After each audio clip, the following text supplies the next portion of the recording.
안녕하세요, 찰리브라입니다.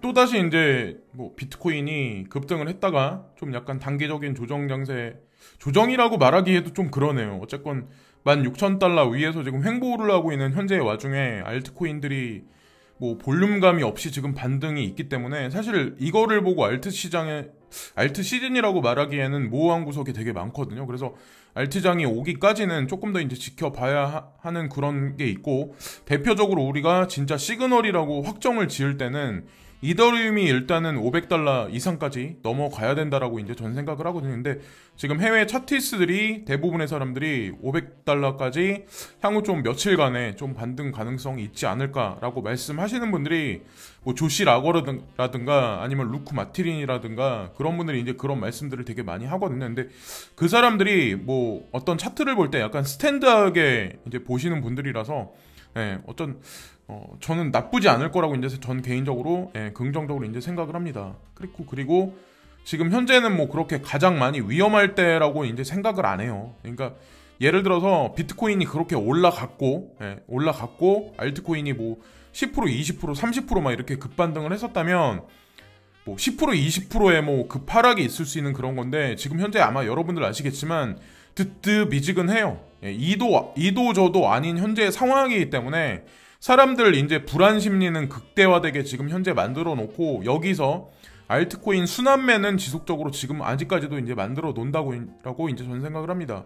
구체적인 사항은 이제 좀 이따 이제 말씀을 드릴 거고, 자, 그리고 비트코인 하드포크에 관해서 뭐 고민하시는 분들이 되게 많을 거예요. 아, 이거 반등도 없구나. 야, 이거 그냥 오늘 손절매하고 나가야 되지 않을까. 그래서 오늘 아마 제가 개인적으로 보기에는 내 자신이 생각하는 것보다 만약에 가격적으로 탄력이 없다면 아마 오늘 나가시는 분들이 아마 되게 많을 거예요. 그래서 항상 제가 누누이 말씀드리지만, 개인이 생각하는 어떤 그 상식적인 어떤 그 시나리오의 차원을 항상 뛰어넘는 게 이 세력이란 사람들이에요.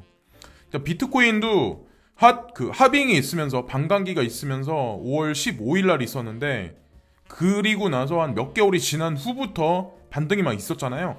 2016년에도 마찬가지예요. 2016년에는 7월 달에 반감기가 있었는데, 반감기가 있고 한 달 반 동안 비트코인 오히려 더 하락을 했어요. 떨어졌어요. 그때 차트를 아마 여러분들 되돌려서 아마 보시면 아시겠지만, 그래서 비트코인 캐시 하드포크 같은 경우도 제가 보기에는 우리가 생각하는 시나리오를 아마 그대로 쫓아가진 않을 거예요. 그러니까 제가 전력으로 보면 비트코인을 가지고 있을 때 비트코인 캐시를 받았는데 헐값에 팔아버렸었어요. 그리고 나서 올라가더라고요. 그리고 비트코인 캐시를 가지고 있으면서 BSV를 받았는데, BSV를 제가 생각해보니까 45,000원이 안 되는 돈에 제가 팔았었거든요. 그리고 나서 막 어느 순간이 되니까 또 막 올라가더라고요. 그리고 어떤 일이 또 있었냐면, 비트코인 캐시에서 비트코인 SV가 이제 뽑아져 나오면서 시장 상황이 한동안 BSV가 더 막 올라가고 비트코인 캐시는 또 폭락을 하더라고요. 그때 거기서 트레이딩을 진짜 자칫 잘못하면 진짜 위험할 수도 있거든요. 그리고 나서 BSV가 또 폭락을 시키고 비트코인 캐시를 또 올려놓더라고요. 그러니까 내가 능력이 된다, 이런 분들은 만약에 그런 장세가 오면 거기서 즐기시면 되고, 난 그냥 이거에 별로 신경 쓰고 싶지 않다, 그러면 저는 그냥 만약에 하나의 코인을 그냥 주면 저는 그냥 그거를 그냥 가지고 있어 볼 생각을 지금 하고 있거든요. 그냥 시장에 내다 파는 게 아니라. 그래서 일단 저는 이제 그렇게 생각해서 접근할 거고, 오늘 영상에서는 좀 약간 업비트에 관해서, 업비트는 어디서 돈을 투자를 많이 했을까, 우리가 알고 있는 어떤 주된 세력이 그 세력이 맞나, 그리고 베리 실버트라는 이 인물이 DCG 그룹을 이제 창업을 하는데 거기에는 어떤 그룹들이 많이 돈을 실질적으로 투자를 했었나, 그게 몇 년도였나, 이 사람은 과연 무슨 생각을 하고 있을까, 그런 거를 알면 우리가 사실 코인에 투자하는 어떤 그 요소에 관해서 좀 확신을 많이 가질 수 있거든요. 여기 보시면 이게 코인데스크인데, 자, 2015년도 10월 28일 날 나온 뉴스예요. 제가 코인데스크랑 코인텔레그래프를 즐겨 본다라고 내가 말씀드렸잖아요.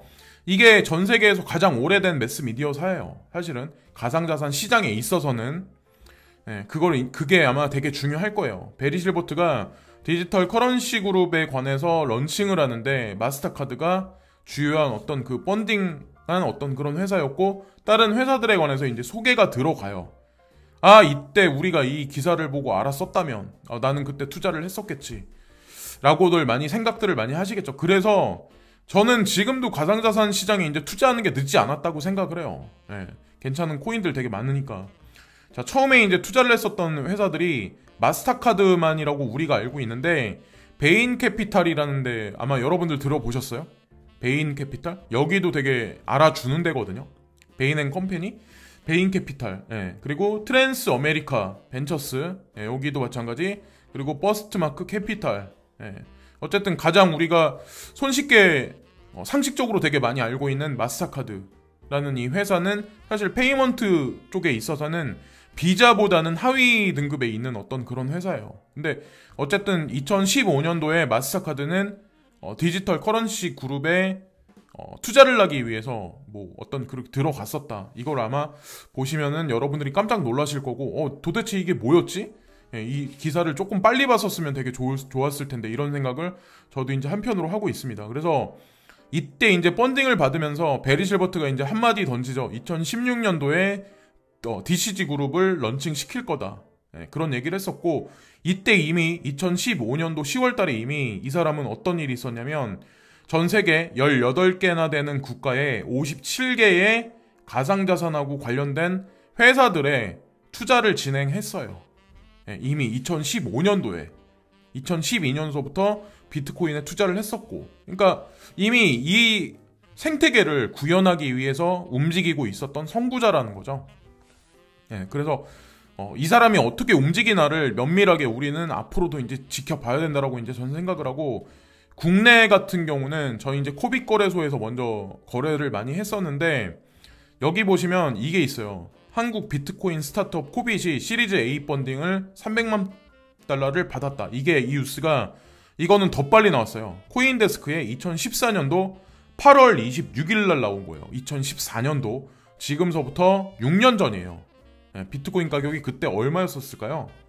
자, 코빗이라는 거래소가 나오는데, 제가 이걸 왜 말씀드리냐면, 판테라 캐피탈이라는 회사는 여러분들이 이미 많이 들어보셨을 거고, 지금까지 이때 코빗이라는 거래소에 베리 실버트의 비트코인 오퍼튜니티 코퍼레이션이 투자를 해요.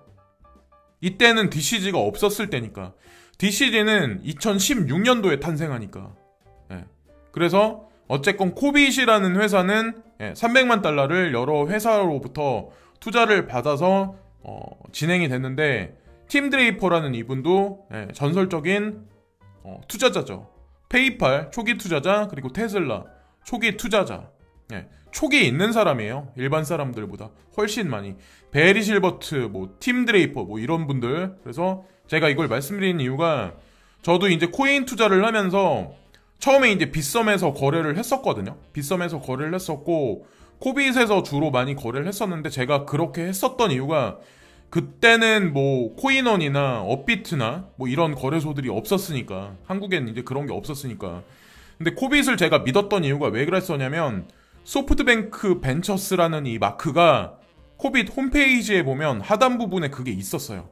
그리고 SK 플래닛이 투자를 또 했었어요. 그걸 보면 빗썸보다 더 믿을 수 있었거든요. 그래서 저는 그때서부터 돈을 조금씩 이제 많이 넣기 시작을 했었어요. 예. 뭔가 이제 저뿐만 아니라 여러분들도 가상자산에 투자를 하면서 트리거가 되는 어떤 그 단어가 있거나 인물이 있어야 된다라고 저는 이제 생각을 하거든요. 근데 어쨌든 저한테는 그랬었다는 거죠. 예. 근데 알고 보니까 나중에 보니까 베리 실버트도 코빗에 투자를 옛날에 했었네요. 2014년도에. 그래서 어쨌건 그랬었는데, 소프트뱅크 벤처스 코리아의 파트너인 이강준이라는 분이 여기 등장을 해요. 제가 이분을 이제 말씀드리는 이유가 이제 후반부에 나와요. 자, 그래서 이분이 이제 등장을 하는데, 이강준이란 분이 어떤 분이냐면, 여러분들 두나무라고 아마 들어보셨을 거예요. 두나무 그룹이 있고 두나무 앤 파트너스가 있어요. 근데 두나무 앤 파트너스의 대표 이사인 분이에요. 이분 같은 경우는, 자, 그래서 이분이 이제 중요한 게, 왜 제가 이분이 중요하다라고 말씀드리는 이유가 있냐면, 이분이 2003년서부터 2015년 6월달까지 소프트뱅크에서 근무를 하세요. 이분이 무슨 의미인지 아시겠어요? 12년 동안. 그러니까 그렇게 하시고 그리고 나서 코빗이나 한국전자인증, 망고플레이트 등 국내외 벤처 및 성장기업 투자를 리드했었다. 중간에 이분이 어떤 거대 그룹 자산 어떤 그런 돌리는 사람들한테 브리징 역할을 해주신 분이에요. 이분이.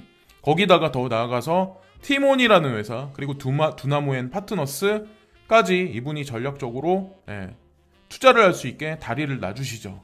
그래서 두나무앤 파트너스 현재 이분이 대표이사이시고 맥킨지 컨설팅에서 경영 컨설턴트로 일을 또 하셨었고, 자 근데 중요한 게 레드마트라는 그런 게 인스턴트 배달 시장 1위에서 싱가포르에서 이게 되게 유명했었던 그런 회사인데 이걸 또 알리바바에 이분이 또 소개를 또 해주신대요. 그러니까 소프트뱅크 하면 알리바바가 있죠. 그래서 그런 관계를 보시고 그리고 코빗을 넥슨의 지주회사인 NXC로 인수하게 투자를 유치했다. 이분이 또 중간선상에 이분이 또 서 계세요. 그리고 티몬에 관해서도 이분이 관여가 돼 있어요. 티몬 하면 신현성이라는 분이 있잖아요. 신현성이란 분이 테라라는 그 테라 프로젝트에 루나코인 하고도 관련돼 있고 차이코퍼레이션 하고도 관련돼 있어요. 자, 티몬은 제가 알기로는 소프트뱅크 벤처스에서 초기에 투자를 받았던 대로 알고 있어요. 자, 이 구도 관계를 여러분들이 보시면서 코인 투자를 이제 하시면 되고 중요한 건 이강준이라는 이분이 또 여기서 상무이사직으로 또 이분이 이제 경력을 쌓으셨고 그리고 업비트에 관해서 이제 말씀을 드려야죠. 두나무앤 파트너스가 나왔고 두나무가 나왔으니까 자 업비트에 관해서 이제 말씀을 드리면 우리는 지금 카카오페이로 인증만 지금 하고 있어요. 업비트를 사용하면서 그리고 주로 돈이 오가는 데는 K뱅크예요. 지금 현재는 기업은행에서 K뱅크로 바뀌었고 아직 카카오페이까지 넘어가진 않았어요. 근데 어느 순간이 되면 저는 카카오페이로 넘어갈 거라고 저는 생각을 합니다. 그 단서를 제가 이제 좀 이따 보여드릴게요. 자, 여기 보시면 이게 업비트의 메인 화면이고 쭉 아래 페이지로 넘어가서 제일 아래 하단 부분에 보면 비트고라는 데가 있어요. 비트고라는 데 여러분들 들어보셨죠? 그 페이팔에서 이번에 인수하겠다라고 얘기했었던데 이거는 업비트뿐만 아니라 전 세계에서 이제 알아주는 거래소들이 본인들이 지금 운영하는 가상자산을 여기에 이제 수탁 서비스 해주는 데거든요. 여기서 이제 관리를 해주는 데요. 안전에 관해서 보장을 해주고 그리고 카카오페이가 여기 중간에 들어가 있네요. 지금 현재 인증만 하고 있죠. 근데 결국에는 카카오페이를 통해서 카카오뱅크를 통해서 저는 이게 향후에는 K뱅크를 넘어서 연결이 될 거라고 이제 저는 개인적으로 생각을 하거든요. 그리고 또 하나 추가적인 사항에서 제가 이제 말씀드리려고 하는데 업비트에 상장돼 있는 코인이 168개라고 해서 여기 나와 있는 건지 그건 모르겠어요. 근데 우리가 지금 알고 있는 알트코인들이 이 시장에 7,000개 정도 유통되는 걸로 알고 있어요. 그 중에 실제로 이 거래소에서 움직이고 있는 어떤 그런 코인들은 168개라고 쳐요. 예를 들어서 업비트만, 뭐 바이낸스는 더 많겠죠. 근데 그 중에 볼륨량이 거의 없는 것도 되게 많아요. 그거는 결국에 상장 폐지될 확률이 되게 높아요. 그죠? 그럼 우리가 그냥 알고 있는 거는 7,000개나 되는 코인이 있지만 거기에 다 유동성이 주입되진 않아요. 결국에는 살아남는 코인과 사라지는 알트코인들이 존재하기 시작을 할 거예요. 그리고 지금 가상자산 시장이 아직까지 제도권 수용이 완연하게 되지 않았기 때문에 스캔 코인들이 막 난무하고 이런 거래소들도 어떤 코인을 상장시켜줄 때 돈을 받고 또 아니다 싶으면 상장 폐지시키고 중간에 헐뜯기는 거는 우리 같은 개인 투자자들이 되게 많잖아요. 그죠? 근데 그런 일들이 앞으로는 점진적으로 사라질 거라고 이제 저는 생각을 합니다. 그러면서 살아남은 알트코인들은 저는 어느 정도 상승 탄력이 되게 극대화되게 많이 붙을 거라고 저는 생각을 하는데 우리는 흔하게 이제 지금 비트코인만 많이 올라갔으니까 비트코인만 살아남을 거야 라고 생각들을 되게 많이 하는데 상식적으로 그냥 생각을 해보자고요. 자, 바이낸스 그리고 코인베이스에서는 여러 가지 코인들을 커스터디 서비스를 지금 하고 있어요. 그 커스터디 서비스에는 기관 투자가들이 또 돈을 투자하고 있어요. 그레이스케일 자산운용사는 코인베이스에다가 커스터디를 맡기고 있고, 자, 그리고 업비트에서는 수많은 알트코인이 있어요. 스스로를 먹으려면 비트코인만 갖고도 스스로를 먹을 수는 있지만, 사실은 알고 보면 여러 가지 코인들의 어떤 그 생태계가 조성이 돼야 결국에는 4차 산업혁명이 저는 돌아갈 거라고 저는 생각해요. 이 4차 산업혁명이라는 게 예를 들어서 그걸 자동차라고 봤을 때 엔진을 비트코인이라고 봤을 때 나머지 나사가 됐건 유리창이 됐건 뭐 손잡이가 됐건 핸들이 됐건 그런 요소가 하나하나 다 필요해서 자동차가 결국에 움직일 거라고 저는 이제 생각을 하거든요. 네. 어떻게 엔진만 갖고 자동차가 구성이 될 수 있을까요? 결국에는 알트코인도 살아남을 거라고 이제 저는 생각을 합니다. 비트코인과 알트코인들 존재 이유가 분명히 있을 거라고 이제 저는 생각을 합니다. 그래서 그걸 또 이제 추가적인 사항에서 말씀드리고, 코인베이스 커스터디도 지켜보시고, 그리고 카카오페이 인증만 지금 우리는 받고 있는데, 카카오페이 인증 가입자 수를 보시면 신규 가입자가 얼마만큼 우리 가상자산 시장에 앞으로 들어올지에 관해서 예측을 할 수 있어요. 여기 보시면 2020년 3월달 3,300만 명이에요. 카카오뱅크가 저는 연결될 거라고 이제 생각을 하는데 아직까지 상장되진 않았어요, 주식시장에. 근데 상장 계획이 카카오에서 말한 걸로는 있는 걸로 알고 있습니다. 자, 어쨌건 이 수는 기하급수적으로 1년마다 지속적으로 계속 상승을 하고 있어요. 어느 순간 되면 더 많아질 거라고 이제 전 생각을 합니다. 이 3,300만 명이나 되는데 이 중에 과연 몇 프로나 지금 업비트를 사용하고 있을까요? 향후 이 사람들이 다 들어오기 시작을 할 거라는 거죠. 저는 이제 그렇게 생각을 합니다. 카카오페이 내년 상장을 추진한다. 몸값이 10조 원이 간다. 이걸 보면 내년에 유동성 장세가 어느 만큼 있을 수 있는지 우리가 어느 정도 우회적으로 예측을 할 수 있거든요. 2020년 9월 28일 날 이 뉴스가 나와요. 자, 여기 보시면 카카오페이 관계자는 상장을 통한 자금 수혈로 새로운 성장 동력을 확보하고 공격적으로 사업을 전개해 나갈 예정이라고 밝혔다. 카카오페이는 28일 금융감독원에 감사인 지정을 신청을 했다. 보통 IPO를 하려고 할 때 주식시장이 나쁠 거라고 판단하면 IPO를 진행시키지 않아요. 그죠? 근데 상장시킬 거라고 지금 하고 있죠. 그리고 자금 수혈을 10조 원이나 받을 거다.